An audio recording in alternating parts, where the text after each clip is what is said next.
ಬಹುಜನ ಸಮಾಜ ಪಾರ್ಟಿ ವತಿಯಿಂದ ಜನಾಂದೋಲನ.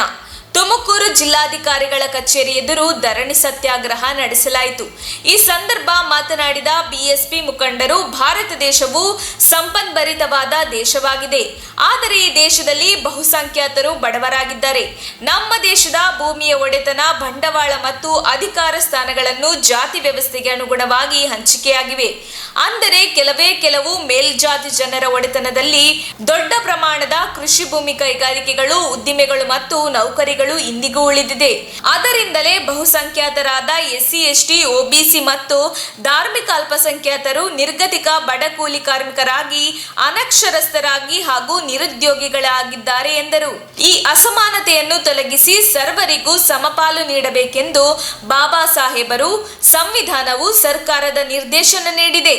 ಈ ನಿಟ್ಟಿನಲ್ಲಿ ನಡೆದ ಹಲವು ಜನಪರ ಚಳವಳಿಗಳ ಫಲವಾಗಿ ಸರ್ಕಾರಗಳು ಭೂ ಪರಿಮಿತಿ ಕಾಯ್ದೆ, ಭೂ ಸುಧಾರಣಾ ಕಾಯ್ದೆ, ಭೂ ಮಂಜೂರಾತಿ ಕಾಯ್ದೆ, ಪರಿಶಿಷ್ಟ ಜಾತಿ ಪರಿಶಿಷ್ಟ ವರ್ಗಗಳ ಪರಬಾಧೆ ನಿಷೇಧ ಕಾಯ್ದೆ, ಕೈಗಾರಿಕಾ ಸಾಲ ನೀತಿ, ಎಸ್ಸಿ, ಎಸ್ಪಿ, ಟಿಎಸ್ಪಿ, ಉದ್ಯೋಗದಲ್ಲಿ ಮೀಸಲಾತಿ, ಶಿಕ್ಷಣದಲ್ಲಿ ಮೀಸಲಾತಿ ಮುಂತಾದ ಕಾಯ್ದೆಗಳನ್ನು ರೂಪಿಸಲಾಗಿದೆ. ಆದರೆ ಇಲ್ಲಿಯ ತನಕ ಆಳ್ವಿಕೆ ನಡೆಸಿರುವ ಜಾತಿವಾದಿ ಮನಸ್ಸುಳ್ಳ ಕಾಂಗ್ರೆಸ್, ಬಿಜೆಪಿ, ಜೆಡಿಎಸ್ ಪಕ್ಷಗಳು ಎಲ್ಲಾ ಸುಧಾರಣೆಗಳನ್ನು ಗಾಳಿಗೆ ತೂರಿ ಜಾತೀಯತೆ ಮತ್ತು ಬಡತನವನ್ನು ಪೋಷಿಸುವ ಕಾರ್ಯಕ್ರಮಗಳನ್ನು ಕಾರ್ಯರೂಪಕ್ಕೆ ತಂದಿದೆ. ಬಡವರನ್ನು ಸಬಲೀಕರಣ ಮಾಡುವ ಯಾವುದೇ ಯೋಜನೆಯನ್ನು ವಿಪಕ್ಷಗಳು ಮಾಡಲಿಲ್ಲ ಎಂಬುದು ಸತ್ಯ ಎಂದರು. ಸುಮಾರು 3 ತಲೆಮಾರುಗಳಿಂದಲೂ ಅತ್ಯಂತ ಕನಿಷ್ಠ ಹಣಕ್ಕೆ ಕೆಲಸ ಮಾಡುತ್ತಿರುವ ಗ್ರಾಮ ಸಹಾಯಕರ ಸೇವೆಯನ್ನು ಸರ್ಕಾರ ಕಡೆಗಣಿಸುತ್ತಿರುವುದು ಅನ್ಯಾಯ. ಆದ್ದರಿಂದ ಇದನ್ನು ಅಗತ್ಯ ಸೇವೆ ಎಂದು ಪರಿಗಣಿಸಿ ಗ್ರಾಮ ಸಹಾಯಕರನ್ನು ಕಾಯಂಗೊಳಿಸಬೇಕು ಎಂದು ಒತ್ತಾಯಿಸಿದರು. ಕರ್ನಾಟಕ ಕೊಳಗೇರಿ ಅಭಿವೃದ್ಧಿ ಮಂಡಳಿ ವ್ಯಾಪ್ತಿಯ ಸಮಸ್ಯೆಗಳನ್ನು ಕರ್ನಾಟಕ ಕೊಳಗೇರಿ ಅಭಿವೃದ್ಧಿ ಮಂಡಳಿ ವ್ಯಾಪ್ತಿಯಲ್ಲಿ ಬರುವ ಎಲ್ಲ ಕೊಳಗೇರಿಯಲ್ಲಿ ವಾಸ ಮಾಡುತ್ತಿರುವ ಬಡ ಕುಟುಂಬಗಳಿಗೆ ಹಕ್ಕುಪತ್ರವನ್ನು ನೀಡಿ ಆ ಪ್ರದೇಶವನ್ನು ನಾಗರಿಕ ಸೌಲಭ್ಯಗಳನ್ನು ನೀಡಬೇಕು ಎಂದು ಬಹುಜನ ಸಮಾಜ ಪಾರ್ಟಿ ಒತ್ತಾಯಿಸುತ್ತದೆ. ಜೊತೆಗೆ ನಿರ್ಮೂಲನ ಮಂಡಳಿ ಅಧಿಕಾರಿಗಳು ಭೂಮಾಫಿಯಾಗಳೊಂದಿಗೆ ಶಾಮೀಲಾಗಿ ಸ್ಲಂಗಳನ್ನು ಖಾಲಿ ಮಾಡಿಸುತ್ತಿರುವುದು ಖಂಡನೀಯವಾಗಿದೆ ಎಂದರು. 3% ಇಂದ 7% ಆದಂತಹ ಸರ್ಕಾರಗಳು ಇವತ್ತಿಗೂ ಮೀನಾಮೇಷ ಎಣಿಸ್ತಾ ಇದೆ. ಕೂಡಲೇ ಈ ಮೀಸಲಾತಿನ 18% ಇಂದ 24.1%ಗೆ ಏರಿಸಬೇಕು.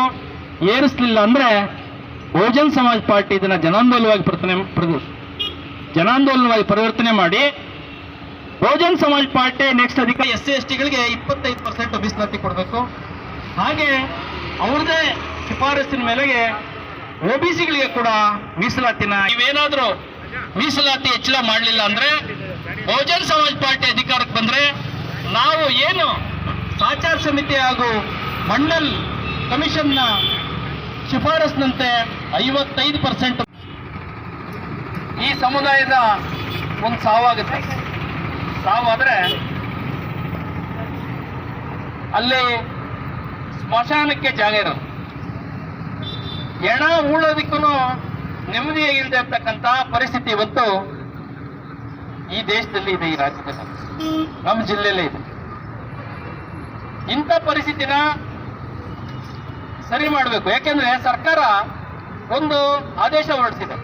ಏನಪ್ಪ ಆದೇಶ ಅಂದ್ರೆ, ಸರ್ಕಾರಿ ಭೂಮಿ ಇದ್ರೆ ಸ್ಮಶಾನನ ಮಾಡಬೇಕು, ಸರ್ಕಾರಿ ಭೂಮಿ ಇಲ್ಲ ಅಂದ್ರೆ ಅಲ್ಲೇ ಲಭ್ಯ ಇರತಕ್ಕಂಥ ಕೃಷಿ ಭೂಮಿ ಅಥವಾ ಯೋಗ್ಯವಾದಂಥ ಸ್ಮಶಾನಕ್ಕೆ ಯೋಗ್ಯವಾದಂಥ ಭೂಮಿನ ಖರೀದಿ ಮಾಡಿ ಆ ಊರಿಗೆ ಸ್ಮಶಾನಕ್ಕೆ ಮೀಸಲಿಡಬೇಕು ಅಂತೇಳಿ ಸುತ್ತೋಲೆ ಹೊರಡಿಸಿದೆ.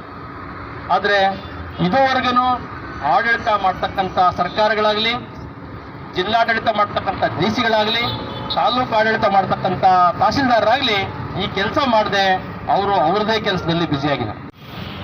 ಇಂಥ ಸ್ಮಶಾನ ಮತ್ತು ಭೂಮಿ ವಿಚಾರದಲ್ಲಿ ಇಮಿಡಿಯೇಟ್ ಸರ್ಕಾರಗಳು ಹಂತದಲ್ಲಿ ನಾವು ಹೋರಾಟ ಮಾಡ್ತಾ ಇದ್ದೀವಿ. ಇದನ್ನ ತಾಲೂಕು, ಹೋಬಳಿ, ಗ್ರಾಮ ಮಟ್ಟಕ್ಕೆ ನಾವು ಇದನ್ನ ವಿಸ್ತರಣೆ ಮಾಡ್ತೀವಿ.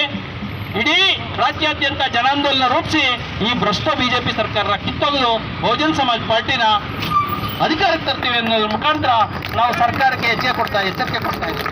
ನಮ್ಮ ತುಮಕೂರು ಮಾಧ್ಯಮದ ವಿಶೇಷ ಸುದ್ದಿಗಳನ್ನು ನಿರಂತರವಾಗಿ ಪಡೆದುಕೊಳ್ಳಲು ಚಾನೆಲ್ ಅನ್ನು ಸಬ್ಸ್ಕ್ರೈಬ್ ಮಾಡಿ. ಕ್ಷಣ ಕ್ಷಣದ ಸುದ್ದಿಗಳಿಗಾಗಿ www.nammathumakuru.com ಗೆ ಭೇಟಿ ನೀಡಿ.